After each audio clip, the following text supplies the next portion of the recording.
মোটামুটি কতক্ষণের মধ্যে নিয়ে যেতে পারলে প্রাণ বেঁচে যাওয়ার বা ক্ষতি কম হওয়ার সম্ভাবনা? এটা নিয়ে না বিতর্ক রয়েছে। এটা নিয়ে মোটামুটি আমরা বলি 100 মিনিট একটা সেফ টাইম। 100 মিনিট বাইট হওয়ার পর থেকে 100 মিনিট, মানে 1 ঘন্টা 40 মিনিট। বেশ। কিন্তু আমরা দেখেছি যে 1 ঘন্টা 40 মিনিটের মধ্যে গেছে, 1 ঘন্টার মধ্যে গেছে, সেই পেশেন্টও এক্সপায়ার করে গেছে। আবার দেখেছি যে তারপরেও গেছে, সেই পেশেন্ট বেঁচে গেছে।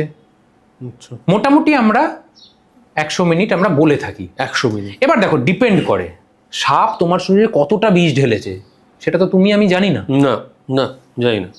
তো এবার তোমার শরীরের একটা ইমিউনিটি রয়েছে, তোমার ইমিউনিটি পাওয়ার একরকম, আমার ইমিউনিটি পাওয়ার একরকম। রাইট।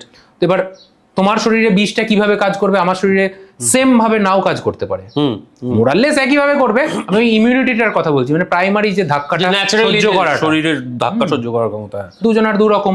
এবার তুমি যেটা সহ্য করতে পারলে সেটা আমি নাও করতে পারি।